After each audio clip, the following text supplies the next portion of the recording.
जब हम दुनिया के सबसे अमीर लोगों के बारे में सोचते हैं तो दिमाग में कौन से नाम आते हैं? आज के कुछ बड़े अरबपतियों के, है ना? लेकिन क्या हो अगर मैं कहूं कि इतिहास का सबसे अमीर व्यक्ति आज नहीं बल्कि सदियों पहले जी रहा था। आज के सारे अरबपतियों की कुल दौलत को मिला भी दें तो भी वो उस एक शख्सियत की दौलत के आगे कुछ भी नहीं है। हम एक ऐसी दौलत की बात कर रहे हैं जिसकी आज हम कल्पना भी नहीं कर सकते। ये कहानी एक ऐसे राजा की है जिसकी दौलत इतनी ज्यादा थी कि आज के सबसे बड़े अर्थशास्त्री भी उसका सही अंदाजा नहीं लगा पाए हैं। उनकी संपत्ति को आंकना ही नामुमकिन है। तो आखिर कौन था ये रहस्यमयी शासक? ये कहानी है मनसा मूसा की, इतिहास के सबसे अमीर इंसान की। तो सवाल ये उठता है कि कोई इतना अमीर कैसे हो सकता है? इसका जवाब छिपा है उनके विशाल और शानदार साम्राज्य में। 14वीं सदी की बात है। मनसा मूसा पश्चिम अफ्रीका के एक बहुत ही शक्तिशाली साम्राज्य माली साम्राज्य के शासक बने।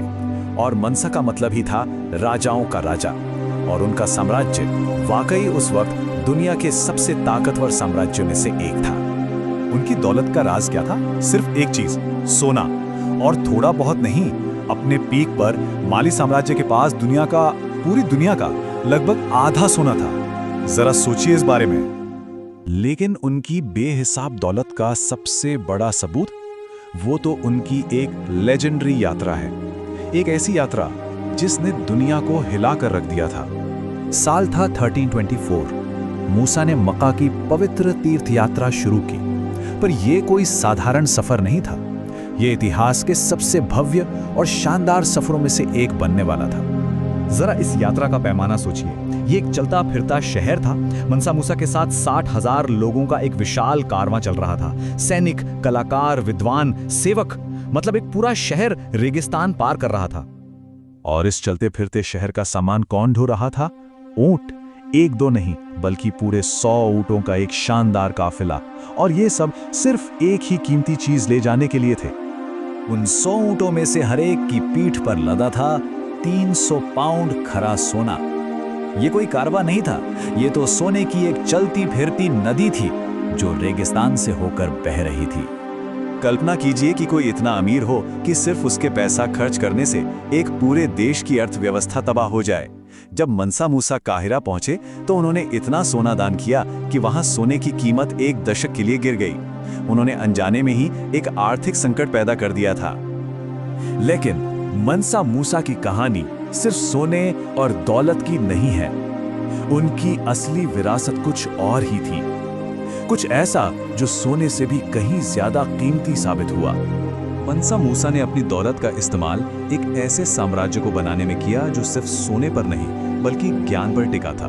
उन्होंने संस्कृति और शिक्षा में जो निवेश किया वही उनकी असली विरासत बनी।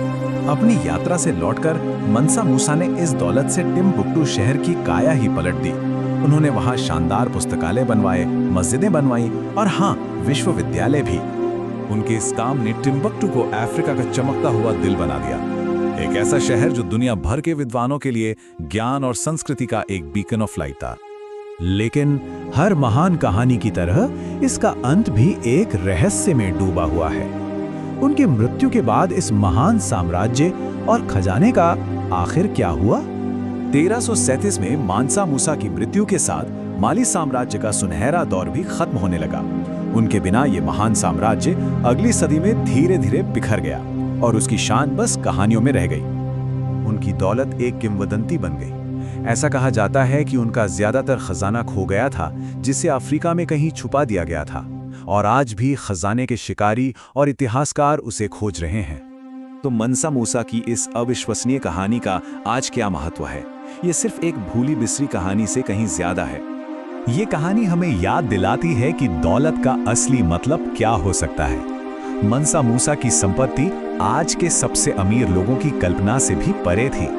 ये साबित करता है कि इतिहास में ऐसी ऊंचाइयां थीं जहां हम अभी तक दोबारा नहीं पहुंचे हैं। और सबसे हैरान करने वाली बात यह है कि इतिहास के सबसे अमीर इंसान की कहानी ज्यादातर लोगों को पता ही नहीं है। ये उन अनगिनत कहानियों में से एक है जिन्हें भुला दिया गया है। ये सवाल उठाता है कि हम कौन सा इतिहास याद रखते हैं और कौन सा भूल जाते हैं। तो सवाल ये है, इतिहास के पन्नों में और कौन सी महान हस्तियां छिपी हुई हैं जिनकी कहानियां सुनने का हम इंतजार कर रहे हैं। अगली कहानी किसकी होनी चाहिए?